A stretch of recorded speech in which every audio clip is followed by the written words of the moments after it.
Existe um estigma muito pesado quando a gente fala sobre saúde mental, sabe? Com certeza. E talvez um dos mais incompreendidos de todos seja o transtorno de personalidade borderline, ou TPB. Geralmente, quando a cultura pop ou o senso comum tentam retratar alguém com esse transtorno, a gente vê rótulos que são profundamente injustos. Rótulos terríveis, na verdade. Sim, palavras como drama, exagero, manipulação ou até falta de caráter, elas são jogadas de forma muito leviana. Mas a verdade, e o que a gente precisa estabelecer como base logo de início aqui na nossa imersão, é que o TPB gera um sofrimento imenso. E é um sofrimento absolutamente legítimo. É importante pontuar isso. A dor é real. Exato.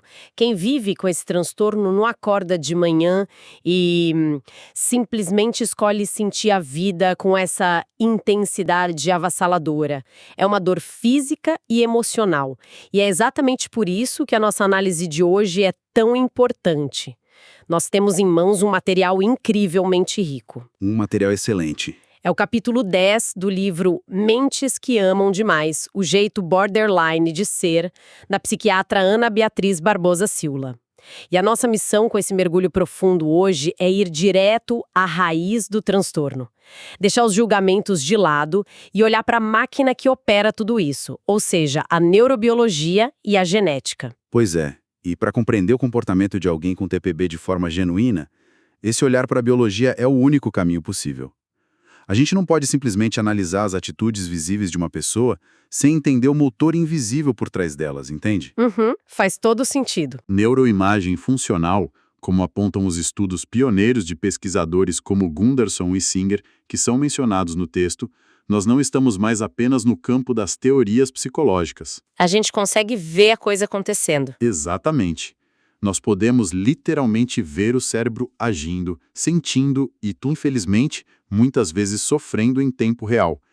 Os cientistas conseguem mapear com precisão onde o metabolismo cerebral acelera de forma caótica e onde ele simplesmente falha em responder. É muito curioso pensar por esse lado, porque quando tiramos o comportamento da esfera da falha de caráter e o colocamos sob a luz da biologia, a forma como julgamos essa pessoa muda completamente. Muda o paradigma inteiro. Totalmente.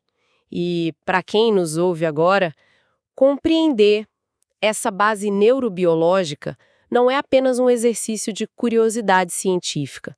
É a chave fundamental para cultivar a empatia. Entender a biologia nos ajuda a substituir a frustração pela compaixão quando nos relacionamos com pessoas que vivem nesse limite constante das próprias emoções. É o primeiro passo para o acolhimento, sem dúvida. Ok, vamos desempacotar isso. A gente pode imaginar que o cérebro de uma pessoa com TPB é como um carro esportivo potentíssimo. Gosto dessa analogia. Um veículo com um motor capaz de atingir velocidades incríveis em questão de segundos. Então, como é que funciona essa matemática cerebral? E qual é a peça que atua como esse motor acelerado? Essa analogia do carro é excelente para ilustrar o que nós chamamos de sistema límbico. O sistema límbico é essencialmente a central das emoções no nosso cérebro. A sala de controle emocional. Isso. E dentro desse sistema, existe uma estrutura pequenininha do tamanho de uma amêndoa, que é chamada de amígdala. E, claro, não estamos falando da amígdala da garganta, mas da amígdala cerebral. Ela atua como o verdadeiro coração emocional da mente. Certo. É ela que dá o tom das nossas emoções mais primitivas. Ela processa o medo, a alegria extrema, a raiva, a frustração.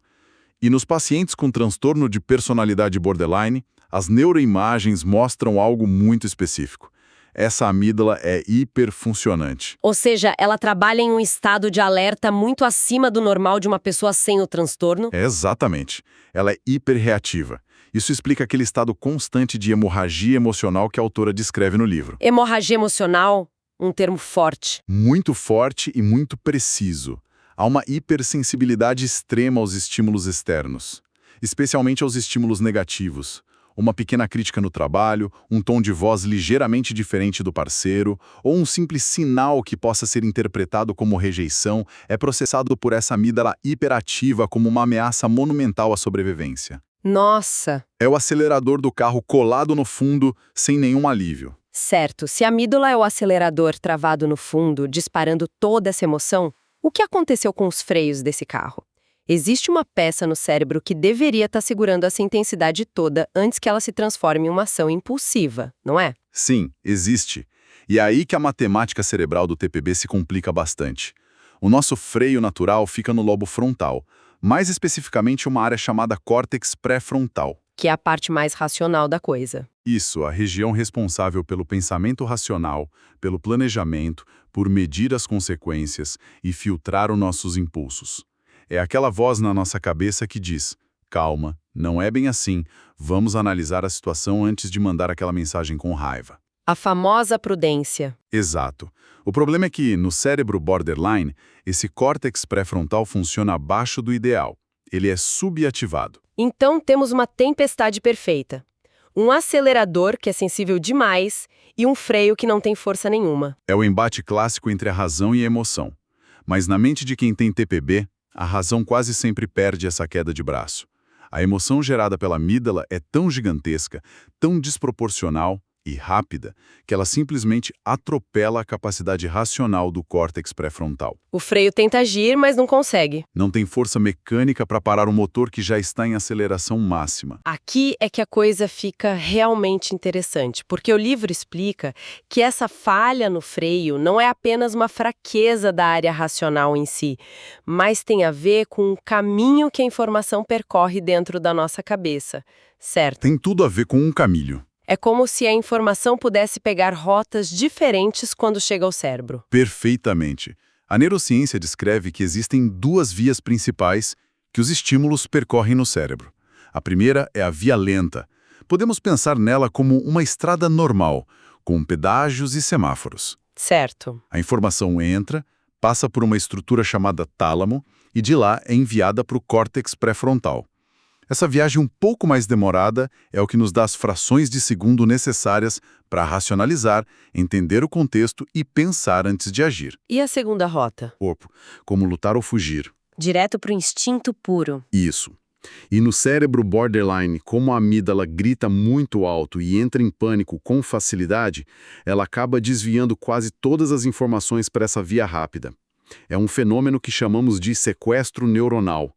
A emoção literalmente sequestra a razão. A informação nem chega a pegar a via lenta, então. Mal tem a chance. Não chega ao córtex pré-frontal para ser analisada com calma. E como resultado, as reações tornam-se puramente automáticas e defensivas. É uma reação de sobrevivência a uma ameaça que, na realidade, muitas vezes nem existe na proporção em que está sendo sentida. É desesperador tentar imaginar a exaustão de viver assim. E quais são as consequências químicas de viver com esse alarme de incêndio tocando o tempo todo na cabeça? Porque essa via rápida, constante, deve inundar o corpo de hormônios. Inunda. E o custo biológico disso é altíssimo. Ao acionar o hipotálamo constantemente através da via rápida, o cérebro desencadeia a liberação massiva de cortisol, que é o nosso principal hormônio do estresse. E o cortisol em excesso é um problema grave. O grande problema é que o cortisol em níveis cronicamente altos é tóxico para o cérebro a médio e longo prazos. E a área que mais sofre com essa toxicidade é o hipocampo. Que é a área ligada à nossa memória, não é isso? Isso mesmo. O hipocampo é fundamental para a memória e para o armazenamento do aprendizado. Quando o cortisol danifica essa região, cria-se uma falha gravíssima no que a psiquiatria chama de aprendizado afetivo. Como assim aprendizado afetivo? O estresse crônico corrói a capacidade do cérebro de fixar a memória das consequências negativas de uma ação. Isso ajuda a explicar um dos comportamentos mais dolorosos e frequentemente incompreendidos de quem tem TPB. A repetição daqueles mesmos erros em relacionamentos amorosos, por exemplo. Exato. Muitas vezes vemos a pessoa voltar para parcerias destrutivas ou repetir ciclos de brigas intensas, mesmo já tendo sofrido imensamente com aquilo no passado. E quem olha de fora acaba julgando, dizendo que a pessoa gosta de sofrer. É o que mais ouvimos. Mas a neurobiologia mostra que o cérebro, que está ali intoxicado pelo estresse, literalmente tem dificuldade física de consolidar o aprendizado daquela dor passada para conseguir evitar o perigo no futuro. Se a gente analisar a lógica da situação, o corpo está exausto intoxicado por cortisol, sentindo dor emocional o tempo todo, o cérebro não tenta buscar um alívio imediato para sobreviver a esse incêndio químico? Tenta, e tenta de forma quase desesperada. E aí entram outras peças dessa neuroquímica. O livro menciona o papel do núcleo accumbens, que é uma área ligada à liberação de dopamina. A dopamina é o neurotransmissor da recompensa. Isso, o neurotransmissor que nos dá a sensação de recompensa e prazer. Pensemos no cenário. A pessoa vive em um estado de alerta e angústia. E para piorar, as pesquisas mostram que indivíduos com TPB frequentemente têm uma desregulação na serotonina, que é o neurotransmissor do bem-estar e da calma. Fica um vazio constante, então. Um vazio imenso. Então, sem a serotonina para acalmar e com o cortisol gerando angústia, o cérebro passa a buscar impulsivamente qualquer situação que gere uma dose rápida de dopamina no núcleo accumbens. Qualquer coisa que traga um alívio instantâneo. É nesse ponto que começam a surgir os comportamentos autodestrutivos típicos do transtorno. Compulsão por compras, compulsão alimentar, abusos de álcool ou drogas, comportamentos sexuais de risco ou um mergulho em relacionamentos muito intensos e instáveis. E, de novo, não é uma falha oral. De forma alguma, é o cérebro implorando por uma gota de alívio químico para suportar a própria dor. É muito impressionante ver como cada atitude tem uma raiz física clara. Mas, mudando um pouco o ângulo agora, de onde vem essa estrutura? O cérebro não decide funcionar assim do nada. O texto da doutora Ana Beatriz traz uma explicação sobre o peso que a nossa herança familiar tem nisso tudo. Se conectarmos isso a um cenário maior, não podemos ignorar o início de tudo. Isso nos leva à força da hereditariedade. A literatura médica afirma com muita segurança que cerca de 50% do transtorno de personalidade borderline é determinado pela genética. 50% é muita coisa. Bastante. Na verdade, dentro da psiquiatria, o TPB é considerado o transtorno de personalidade com o maior índice de herdabilidade que existe. E aqui tem uma distinção muito importante que a fonte faz para quem quer visualizar essa dinâmica. É a diferença entre o temperamento e a personalidade. Uma distinção fundamental. Nós nascemos com um temperamento pré-definido, que é biológico, vem lá no nosso DNA. Mas a personalidade não. A personalidade é construída ao longo dos anos, moldada pelas experiências que vivemos. É uma construção ativa. Posso de pensar que ter a predisposição genética para o TPB é como herdar a fundação de uma casa. A base está ali, concretada, mas se essa casa vai se tornar um abrigo seguro ou uma estrutura frágil à beira do colapso, vai depender do terreno ao redor, de quem ajudou a construir e das tempestades que ela enfrentou durante a infância. É uma metáfora muito precisa. E a ciência apoia fortemente essa ideia da fundação genética. O livro cita estudos fantásticos, liderados pela pesquisadora Mary C. Zanarini, da Universidade de Harvard. Ela comparou gêmeos na Noruega para tentar medir exatamente o peso dessa herança. E o que os números mostraram? Os números são bastante reveladores. Os pesquisadores descobriram que a concordância do transtorno é de 35% em gêmeos monozigóticos, que são gêmeos idênticos, que compartilham 100% do DNA. Certo. Em contrapartida, essa concordância cai drasticamente para apenas 7% em gêmeos dizigóticos, que compartilham apenas metade do DNA, como irmãos comuns. Além disso, existe um índice muito alto de parentes de primeiro grau com o transtorno ou com traços fortes dele. Essa diferença de 7% para 35% é um salto enorme. Prova que a genética está fortemente no comando. Mas, ao mesmo tempo, se fossem apenas os genes ditando as regras, gêmeos com 100% do mesmo DNA teriam 100% de concordância do transtorno, certo? Exatamente. Os dois obrigatoriamente desenvolveriam o TPB. Como é apenas 35%, isso nos mostra que a outra grande parte dessa equação é o ambiente. Se a genética é a fundação da casa, o que funciona como fermento para esse transtorno crescer e se manifestar? Para entender o papel do ambiente, nós precisamos olhar para um processo fascinante e delicado do desenvolvimento infantil que a psiquiatria chama de subjetivação do eu. Subjetivação do eu? Isso. Costuma acontecer por volta dos 4 aos 5 anos de idade. É o marco de desenvolvimento onde a criança percebe, de forma consciente pela primeira vez, que ela é um indivíduo separado da mãe e do pai. Que ela não é uma extensão deles. Exato. Ela entende que tem pensamentos próprios e que seus pais não podem simplesmente adivinhar o que ela sente. O que para uma criança com um cérebro neurotípico pode ser uma grande descoberta rumo à independência, certo? Mas por que isso se torna algo tão assustador para uma criança que já carrega essa genética de vulnerabilidade do borderline? Porque lembra da amígdala hiperreativa que a gente conversou? Sim, o acelerador travado. A criança com predisposição genética já sente tudo com uma intensidade muito maior. Quando ela subitamente percebe que está sozinha na própria mente, separada de quem cuida dela, o cérebro dela não lê isso como independência.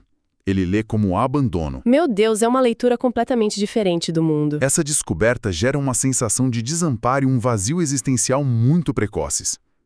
É um momento de extrema fragilidade psicológica onde a criança precisa desesperadamente que os pais ajudem a regular essa angústia que ela ainda não sabe processar. E é exatamente nesse momento crítico que o ambiente ao redor pode salvar ou condenar a estrutura dessa casa. Exatamente. Isso levanta uma questão importante sobre como as nossas experiências iniciais moldam ativamente a biologia do cérebro. Se essa criança, que já é biologicamente vulnerável, cresce em um ambiente hostil ou negligente, o transtorno encontra o terreno perfeito para se instalar. O fermento que faltava. A literatura é clara ao apontar que lares violentos, presença de abusos físicos ou sexuais durante a infância, ou um estresse crônico prolongado, servem como os grandes gatilhos. Essas experiências traumáticas ativam aquela amígdala de forma ininterrupta. Consolidando o sequestro neuronal. Isso, consolidando para sempre a via rápida do estresse e impedindo que o córtex pré-frontal se desenvolva de forma saudável para aprender a regular as emoções. Mas a fonte também menciona que não é apenas o abuso extremo, aquele físico ou visível, que causa o dano. Às vezes o gatilho é uma falha na conexão emocional do dia a dia. O que acontece quando os cuidadores não validam os sentimentos dessa criança? Você tocou no ponto central agora. É o que chamamos de espelhamento empático. E como funciona o espelhamento empático? É a capacidade dos pais de reconhecer a emoção da criança, darem um nome a ela e validarem o que ela está sentindo. É a mãe dizendo, eu vejo que você está frustrado porque o brinquedo quebrou e tudo bem ficar triste com isso. É reconhecer a dor por menor que seja. Exato. Quando o ambiente é invalidante, quando os pais dizem, engole o choro ou ignoram sistematicamente a dor emocional da criança, eles quebram esse espelho. Ambientes que normalizam o desrespeito destroem a capacidade de empatia. A criança cresce sem conseguir reconhecer ou confiar nos próprios sentimentos. E isso afeta o futuro dela diretamente. Destrói a base para que ela desenvolva empatia e regulação emocional lá na frente. E isso se torna ainda mais complexo e doloroso quando olhamos para a dinâmica de crianças que são criadas por mães que também sofrem de transtorno de personalidade borderline não tratado. Um cenário muito delicado. O material detalha que essas crianças acabam presas em uma relação baseada na ambivalência e na imprevisibilidade extrema. Em um minuto, a mãe superprotege e sufoca de carinho. No minuto seguinte, no ataque de irritação, ela se torna hostil, distante ou totalmente negligente. Uma montanha russa emocional. E para uma criança com genética predisposta, que precisa desesperadamente de segurança para não se sentir abandonada, essa gangorra emocional impede totalmente a formação de uma base afetiva segura, não é? O espelho empático fica completamente distorcido. Fica. É um ciclo intergeracional de sofrimento profundo.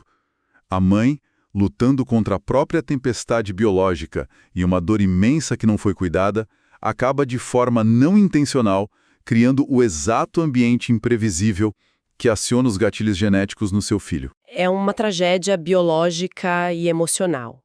Porque sem pais que sirvam como espelhos saudáveis na infância, o cérebro não constrói os caminhos neurais necessários para a regulação. O vazio daquela criança de 4 anos que se descobre separada do mundo apenas cresce, se cristaliza e se torna crônico na vida adulta. E o tratamento passa por recuperar isso. Sem dúvida.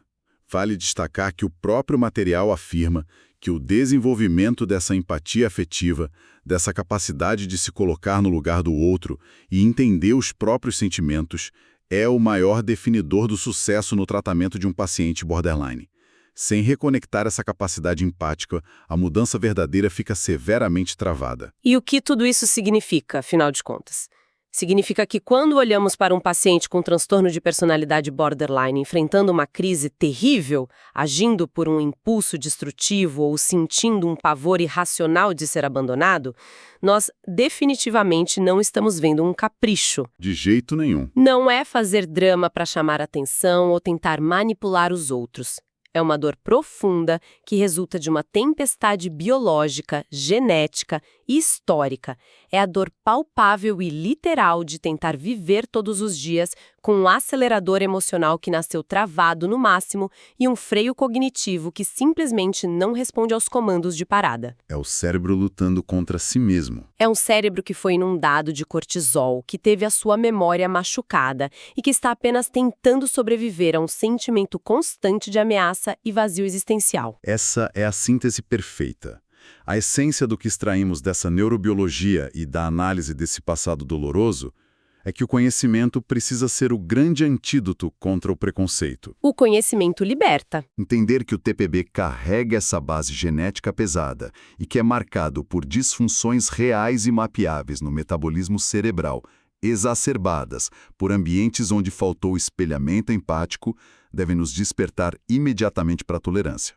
O conhecimento profundo afasta o julgamento raso. Afasta muito. Quando finalmente conseguimos ver a mecânica por trás do sofrimento de alguém, a nossa resposta natural deve ser a compaixão e o esforço para oferecer apoio e tratamentos adequados que possam estimular a neuroplasticidade e ajudar essa pessoa a reconstruir caminhos afetivos mais seguros. Essa compreensão tem o poder de mudar tudo na forma como a gente acolhe, como tratamos e como convivemos com as pessoas que amamos e que enfrentam essa batalha diária. Sem dúvida, muda tudo. E para encerrar nossa imersão de hoje, eu quero deixar uma reflexão profunda para quem acompanhou a nossa análise até aqui. É um pensamento provocativo para ficar ecoando e provocar questionamentos nas próximas horas. Se a nossa anatomia cerebral, a força da nossa genética e as experiências mais antigas da nossa primeira infância ditam de forma tão intensa quem somos e como amamos, até que ponto a nossa personalidade é realmente uma escolha nossa e a partir de que momento exato começa a nossa verdadeira liberdade de mudar?